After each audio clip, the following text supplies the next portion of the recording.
अगर नाज़रीन पाकिस्तान में सियासी सूरत हाल अपनी जगह दिन ब दिन जो है उसमें हिजान पैदा होता जा रहा है। दूसरी तरफ इस किस्म की इतलात भी सामने आई और हमने ये देखा कि पाकिस्तान तहरीक इंसाफ के सरबराह इमरान ख़ान ने भी पेशावर में प्रेस कॉन्फ्रेंस के दौरान ये कहा कि उनके दौरे हुकूमत में भी हुकूमत पर और प्राइम मिनिस्टर पर यह दबाव था कि इसराइल को तस्लीम किया जाए और ये पाकिस्तान के मफादात के हक़ में है। ये दबाव कहाँ से वक्तन फ़वक्तन पाकिस्तान के ऊपर आता रहता है। और अभी 8 मार्च को एक पाकिस्तानी जो डेलीगेशन इसराइल के दौरे पे गया था, इसमें 2 पाकिस्तानी ऐसे थे जो पाकिस्तानी शहरियत के हामिल थे और बाकी जो अरकान थे वो पाकिस्तानी थे जो डुअल नेशनल थे और वो अमेरिकन नेशनलिटी भी उनके पास थी। तो ये वक्त इसराइल के दौरे पर गया जहाँ पे उन्होंने उनके मुख्तलिफ़ शहरों का दौरा किया और उनकी जो प्रेसिडेंट हैं उनके समेत जो बाकी आला हुक्काम थे उनसे मुलाकातें की। तो ये पाकिस्तान के ऊपर ये दबाव जो है ये कहाँ कहाँ से आता रहा माजी में भी, और इस वक्त भी क्या सूरत हाल है जो मिडल ईस्ट की,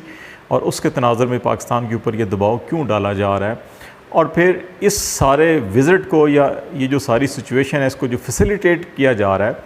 वो कौन सा फ़ोरम है, उस फोरम को कायम किसने किया, उसके मकासद क्या हैं, और ये फ़ोरम अब तक क्या इक़दामात कर चुका है मुस्लिम ममालिक के अंदर। इसके हवाले से आज हम आपसे बड़ी अहम मालूमात शेयर करेंगे। इसके साथ साथ जो दूसरा पहलू है वो जो इस वक्त पाकिस्तान की अंदरूनी सूरत हाल है, माशी सूरत हाल है, और इसमें ख़ास तौर पे जो इन्फ्लेशन या महंगाई का मामला है, ये जो हुकूमत इस वक्त कायम है PDM की, इसका बुनियादी जो मकसद था ये महंगाई मुकाओ लॉन्ग मार्च के नतीजे में ये हुकूमत जो है तश्कील पाई थी। PDM की ज़ेरे क़यादत ज़ेरे साया लॉन्ग मार्च हुआ, पाकिस्तान पीपल्स पार्टी ने लॉन्ग मार्च किया, पाकिस्तान मुस्लिम लीग नून ने लॉन्ग मार्च किया और ये इस्लामाबाद में इकट्ठे हुए, और फिर उसके बाद ये तहरीक अदम एतमाद पेश हुई थी। और इंटरेस्टिंगली 8 मार्च को तहरीक अदम एतमाद पेश होती है और 8 मार्च को ही ये जो पाकिस्तानियों का वफ़द है, ये 15 रुकनी डेलीगेशन था, ये 8 मार्च को ही इसराइल का दौरा करता है। ये बड़ा हुस्न इत्तफ़ाक़ है या ये वेल प्लान्ड इत्तफ़ाक़िया दौरा था, इसके ऊपर भी हम बातचीत करेंगे। लेकिन ये जो महंगाई के नाम के ऊपर सारी तब्दीली आई, उसने आते ही अपने 1.5 माह के अंदर जो है पेट्रोलियम मसनूआत की कीमतों में अक्रॉस द बोर्ड 20% इजाफ़ा किया जा चुका है, जो 30 रुपये पर लीटर है, और अगले आने वाले 15 दिनों में इसके अंदर मज़ीद इजाफ़ा किया जाएगा। और कहा जा रहा है कि ये तकरीबन 100 से 150 रुपये तक टोटल इजाफ़ा जो है कि अगले 1 माह के अंदर पेट्रोलियम मसनूआत की कीमतों में होना है। तो ये हुकूमत अगर ये करेगी, और दूसरी तरफ जो अशिया खुर्दनोश हैं, बुनियादी चीज़ें हैं खाने की जो हर घर की ज़रूरत होती हैं, आटा, चीनी, दालें और घी, इनकी कीमतों में भी इसी तनासुब से या इससे ज़्यादा इजाफ़ा हुआ है। ट्रांसपोर्ट के किराए में इजाफ़ा हुआ है। और फिर utility store corporation of Pakistan, जिसको बराह रास्त वफाकी हुकूमत कंट्रोल करती है, और प्राइम मिनिस्टर ने कौम से खिताब के अंदर भी कहा कि वो यूटिलिटी स्टोर पर अशिया खुर्दनोश जो है वो सस्ती करेंगे और फराम करेंगे। लेकिन इसके बरअक्स utility store corporation of Pakistan ने जो कुकिंग ऑयल और घी है उसकी कीमतों में 200 रुपये से लेकर 250 रुपये तक फ़ी लीटर जो है उसमें इजाफ़ा किया है। और इस वक्त ये कीमतें जो है वो 550 से लेकर 650 रुपये पर केजी पर लीटर जो है ये पहुँच चुकी हैं। तो इसके अगर utility store of corporation of Pakistan के ऊपर अगर कीमतों का ये आलम है, तो इससे अंदाज़ा लगाया जा सकता है कि प्राइवेट मार्केट में क्या सूरत हाल होगी। तो ये कहा जाता है कि PTI की गवर्नमेंट की ये पॉलिसियाँ जिसके नतीजे में महंगाई आ रही है, तो PTI की गवर्नमेंट ने अपनी इन पॉलिसियों की सज़ा तो भुगत ली कि उनको हुकूमत से निकाल दिया गया। ये इत्तेहाद या PDM की जो जमातें हैं ये तो आई थी कि हम इस्लाह करने आए हैं और महंगाई कम करने आए हैं। ये कम करने की बजाय इन्होंने उससे कहीं ज़्यादा महंगाई कर दी है जो PTI के दौरे हुकूमत में थी। तो इसलिए ये नारा मेरा ख़्याल है कि सिर्फ महज एक सियासी नारा था। असल मकासद जो है वो नैब के कानून में तरमीम, वो इंतखाबी कवानीन में तरमीम, EVM का ख़ात्मा और नई हल्का बंदियाँ और फिर अपने ख़िलाफ़ मुकदमात का ख़ात्मा जो है कि वो ज़्यादा अहम लगता है, क्योंकि उसके ऊपर बहुत ज़्यादा फोकस है। इकनॉमिक इश्यूज़ के ऊपर और महंगाई के ऊपर हुकूमत का कम फोकस दिखाई देता है। अब आते हैं ज़रा इसराइल के हवाले से कि ये क्या हुस्न इत्तफ़ाक़ है कि 8 मार्च को पाकिस्तान में अदम एतमाद की तहरीक पेश होती है और 8 मार्च को ही 15 रुकनी पाकिस्तानी डेलीगेशन जो है वो इसराइल का दौरा करता है। और ये इसराइल का दौरा जो ऑर्गेनाइज़ किया गया, ये एक शराका नाम की एक non profit non government organisation है, NGO है, उसने ये ऑर्गेनाइज़ किया था। और ये शराका जो तंजीम है ये दिसंबर 2020 में ये कायम की गई थी, 1.5 साल पहले। ये जब अगस्त 2020 में मुत्तहिदा अरब अमारात, इसराइल, बहरीन और यूनाइटेड स्टेट की हुकूमतों के दरमियान एक मुआहदा तय पाया था, जिसके नतीजे में UAE ने इसराइल को तस्लीम भी किया और वहाँ पे सफारत खाना खोला गया। तो उस वक़्त एक अब्राहम एग्रीमेंट है जो साइन हुआ था, तो उसके फॉलो अप के तौर के ऊपर ये शराका तंजीम कायम की गई थी, जिसका जो बुनियादी मकसद था वो सिर्फ ये था कि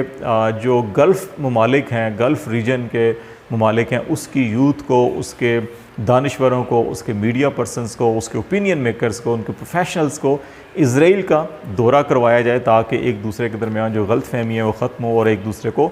पॉलिटिकली, सोशली, कल्चरली एक दूसरे के करीब लाया जाए। तो इसके नतीजे में इस शराका तंजीम के 3 ऑपरेशनल डिवीज़न कायम किए गए, एक इसराइल में, एक UAE में, मुत्तहिदा अरब अमारात में, और एक बहरीन में। ये 3 इसके डिवीज़न कायम किए गए और इन 3 डिवीज़न्स की कोऑपरेशन से जो पहला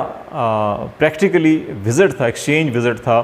वो दिसंबर 2020 में ही 11 अफराद का इसराइल का दौरा करवाया गया। और ये 11 अफराद जो है कि अगेन ये गल्फ़ कंट्रीज़ और UAE से ये अफराद लेकर गए थे। उसके बाद अक्टूबर 2021 में 9 रुकनी बहरीनी अफराद का एक वफ़द इसराइल के दौरे पर गया और फिर उसके बाद मार्च 2022 8 मार्च को 15 रुकनी पाकिस्तानी वफ़द जाता है, जिसमें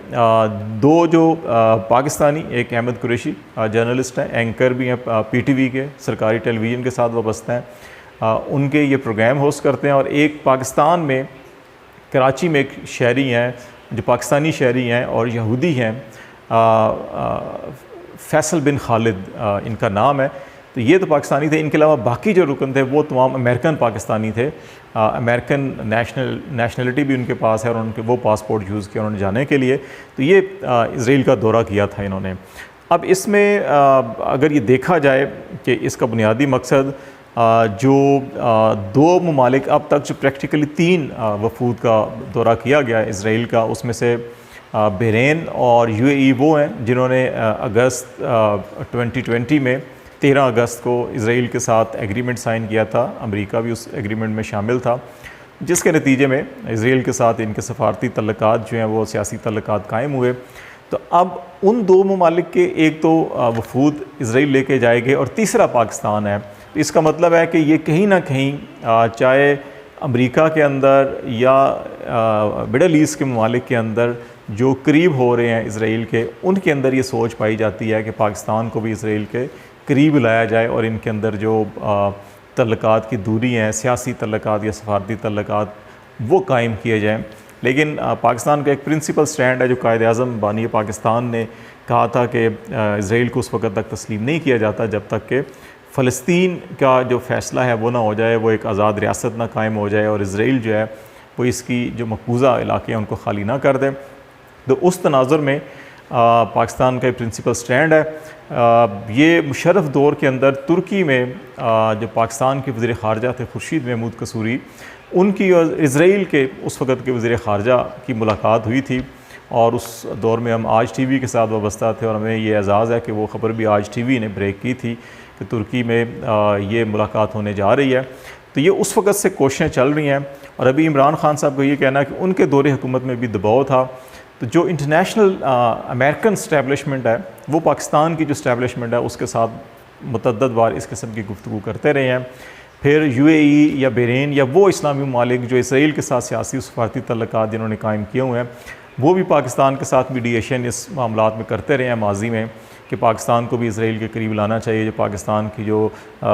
बेशुमार सियासी, माशी, समाजी, माशरती मसाइल हैं, इसराइल से अच्छे तल्लुकात हों तो हमारे साथ जो यूरोपीय ममालिक है, अमरीका है, उनके अच्छे तल्लुकात भी हो सकते हैं और हमारी बहुत से इकनॉमिक इश्यूज़ हल हो सकते हैं। लेकिन पाकिस्तान ने अभी तक इस पर एक प्रिंसिपल जो स्टैंड लिया हुआ है वो उस पर कायम है। लेकिन बाज़ मुस्लिम दोस्त ममालिक और पाकिस्तान के अंदर बाज़ जो मुक़्तदर हल्के या शख्सियात हैं उनकी ख्वाहिश माजी में भी रही है और इस वक्त भी ये ख्वाहिश है कि पाकिस्तान के इसराइल के साथ तल्लुकात हों। लेकिन अभी तक जो एक पब्लिक प्रेशर है पाकिस्तान के अंदर, जो अवामी एक प्रेशर है, उसके सामने अभी तक कोई भी चाहे इस्टेब्लिशमेंट हो, चाहे मुक़्तदर हल्के हों, चाहे जो पॉलिटिकल लीडरशिप हो पाकिस्तान की, वो इस पर अभी तक खुल के बात नहीं करती या फ़ैसला नहीं कर पाई। उसकी बुनियादी वजह यह कि पब्लिक प्रेशर इसके ऊपर बहुत ज़्यादा है। तो हमें मेरा ख़्याल है कि हमारी हुकूमत को भी इस पॉलिसी को कंटिन्यू करना चाहिए और वो ममालिक, खा वो अमरीका हो, अमरीकी इस्टेब्लिशमेंट हो, पाकिस्तान की इस्टेब्लिशमेंट हो या मुस्लिम ममालिक हों, उनको हमें ये बावर कराना चाहिए कि अगर आप चाहते हैं कि पाकिस्तान सियासी और सफारती तल्लुकात इसराइल से कायम कर ले तो अमरीका से कहें कि यूनाइटेड नेशन के थ्रू जल्द से जल्द इसराइल का जो कब्ज़ा है फ़लस्तीनी और बैतुल मुक़द्दस के ऊपर, उसको ख़त्म कराए और फ़लस्तीन आज़ाद रियासत के हवाले से जो इक़दामात हैं, जो करारदादें हैं, उन पर अमल कराए तो पाकिस्तान भी इसराइल के साथ तल्लुकात कायम करने में कदम बढ़ा सकता है। तो मेरा ख़्याल है हमें माज़रत खाना रवैया इख्तियार करने के बजाय हमें इसमें इनकार नहीं करना चाहिए सफारती सियासी तल्लुकात की अहमियत से। लेकिन इसके साथ साथ अगर हम ये कहें कि UN रेजोल्यूशन पे अमल किया जाए तो उससे मेरा ख़्याल है कि ज़्यादा बेहतर हमारा मौक़िफ़ होगा, रेदर दैन कि हम बहुत खुल के मुखालफत भी लें और मसाइल भी पैदा करें। हमें एक प्रिंसिपल स्टैंड है, जैसे हमारा प्रिंसिपल स्टैंड कश्मीर पे है वैसा ही प्रिंसिपल स्टैंड फ़लस्तीन पे कायम रहना चाहिए और UN रेजोल्यूशन इंटरनेशनली रिकगनाइज्ड करारदादें हैं, उस तरफ अगर हमें झुकाव हम रखें अपना और उन करारदादों के तनाजुर के अंदर कहीं जी अमल होता है तो फिर हम इनसे तल्लुकात कायम करते हैं। मेरा ख्याल है ये ज़्यादा बेहतर होगा रेदर दैन कि हम चोरी छुपे जो है कि कभी अमेरिका के रास्ते कभी किसी और रास्ते से अपने शहरियों को इसराइल भेजें और इस किस्म के खुफिया पैगाम दें। तो ये कोई मुनासिब तरीका नहीं। मुनासिब तरीका यही है कि जो प्रिंसिपल स्टैंड है उस पर कायम होते हुए यूनाइटेड नेशन की रेजोल्यूशन के मुताबिक आगे बढ़ा जाए तो इससे आवाम के अंदर भी और कौम जो है कि इसको रेजिस्ट नहीं करेगी और इससे मसला फ़लस्तीन के हल में भी यकीनी तौर के ऊपर मदद मिलेगी।